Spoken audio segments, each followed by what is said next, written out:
Yo, check it out. Santa Fe chicken sandwiches from Starbucks are the business. It's good? Yeah, because like when we travel around the country, I can't eat McDonald's every day. And literally, that you see Starbucks for that, but you could live off these. Yeah. I would recommend it. Allergy.com. So you've got Cats and Dogs dropping on the 27th. Yeah, almost 3 weeks away. I know, less than 3 weeks away. I wanted to ask you about... no, 3 weeks away. Is it 3? Yeah. You're doing it alongside Crit and J. Cole and Ninth Wonder, so just how you felt about so many big albums all going at once on the same day. Mine definitely has the most scratching on it. Yeah, I was going to ask you about the scratching. I was listening to the previews and the sampler that you put out, and it's got so much scratching on it. So I wanted to ask you about, that's something definitely in your music before, but, why you decided to keep doing that compared to a lot of people out right now aren't doing a lot of scratching.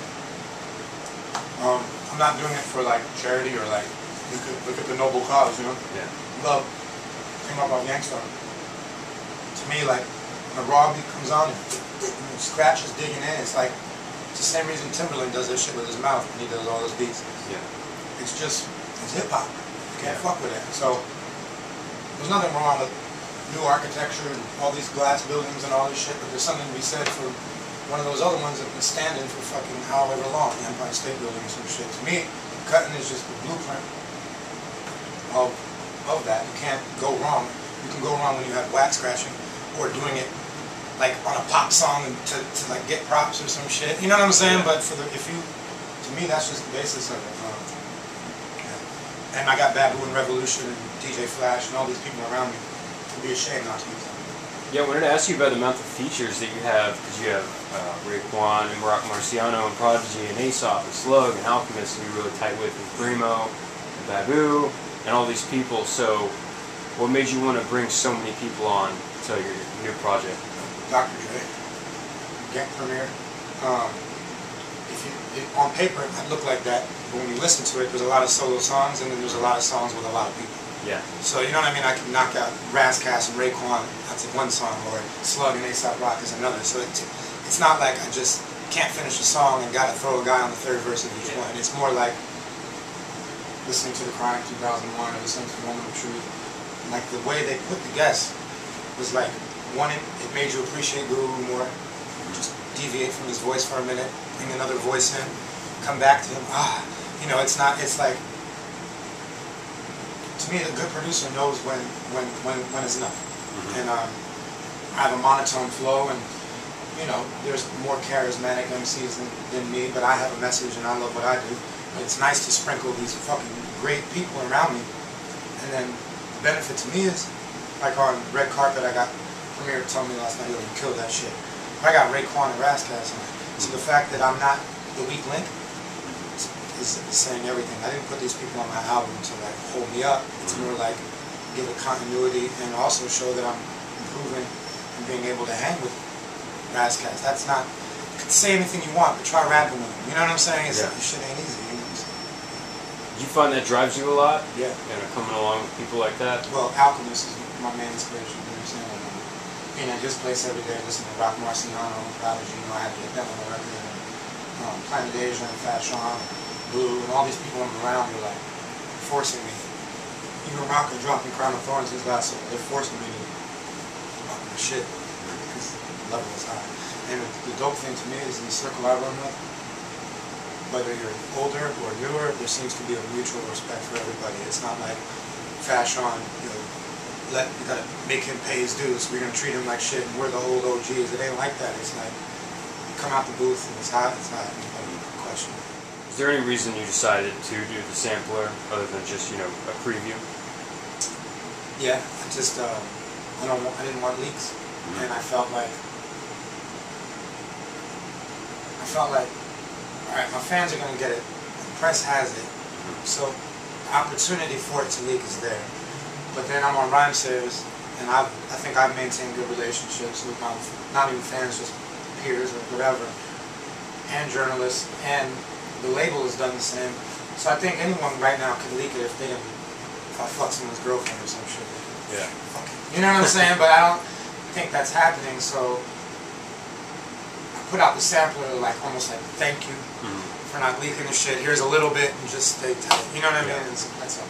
I hate this anticipation, waiting on your shit, all this. I've never, for Dilated, I guess we had a little anticipation for the second, third, fourth, whatever, but for my solo career, it's building, so I wasn't really used to blogs, like putting tweets up when I'm dropping an album, and I didn't know people were focused like that because I was so immersed in the process of trying to build something new, you know, so not going to promise dates anymore, and I'm going to keep my head down and stay focused. Do you have any words that might leak, since everything pretty much except Watch the Throne has leaked? Well, I mean, they were just smart. They did their shit in a room, like, probably a lot nicer than this, but like it. You know what I'm saying? And the dude who mixed the album, mastered the album, all in this fucking place, you know, so I don't know how still their internet connection was, but they probably took some major preparation to make sure it was super secure. There wasn't no Gmail and shit. You know what I'm saying? So, and then they just didn't give nobody anything, and then they're powerful enough that they don't have to do press. Or they don't have to send the album to press for press to say, we'll review it. I don't have that luxury. If I want your shit, or I want, maybe not, I don't know, but if I want that guy and his shit, I have to send them my album, or they're not going to review me. Yeah. Which is like, alright, so do I want this? I need it. Even if it's bad, I still need it. You know what I'm saying? Any press is good press.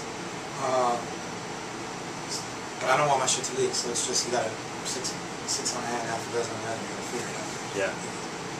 Were you, going into this project, following up the Weatherman LP, sorry. I did the Layover EP and the Weatherman LP, it's confusing.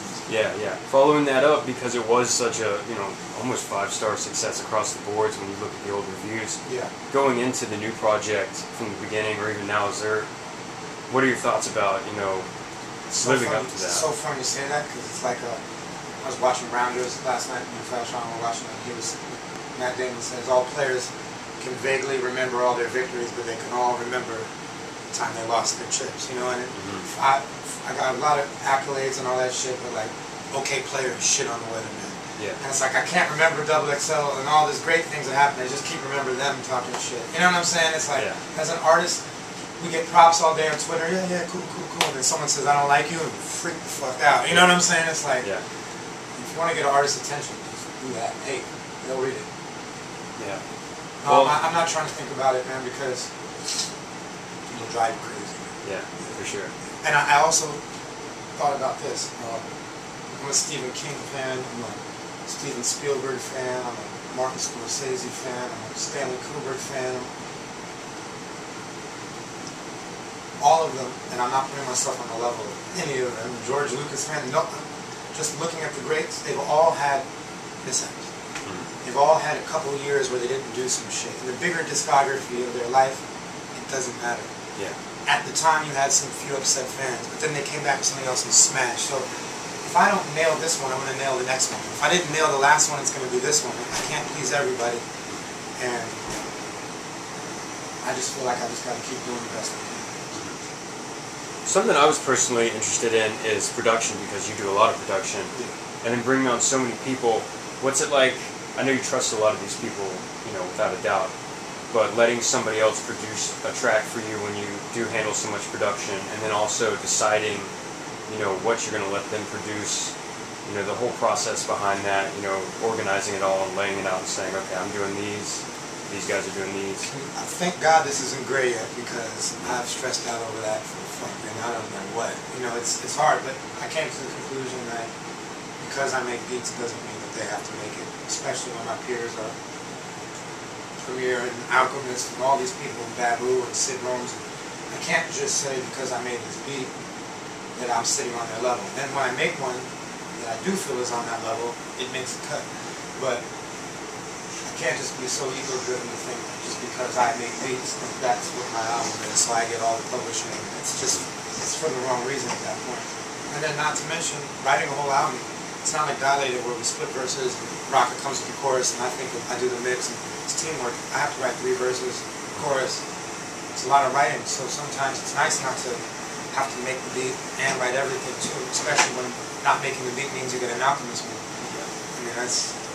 Nothing wrong with that. Yeah, so... but I have learned, though, the one thing I have learned is that the best beats don't always make the best songs. And there is something to be said for MF Doom making his own beat and rapping on that shit, and it just has a fucking vibe. He might go work with the big guy right now, and you might not like that MF Doom song as much as you like the one where he just is in his own zone. You know what I mean? So on my next record and on the next Dilated, I'm gonna really make a conscious effort to get more tracks in. And I was curious, I mean, it's raining like hell right now. Cats and Dogs, does that title play into Weatherman, or is it just... Extreme. It's just, Cats and Dogs is my umbrella to say it's coming down, shit is not all great, or it is, depending on how you view it. And it can be when art goes ugly or beautiful, depending on how you view it. You know, it's the reason, it's just fucked up, or it's great, but it's extreme. So I think this is my last weather-related joint. I don't think I'm going to do the tsunami next. You know what I'm saying? Yeah. Fuck us. The avalanche. You know, it ain't going to happen. But, yeah, it's been fun.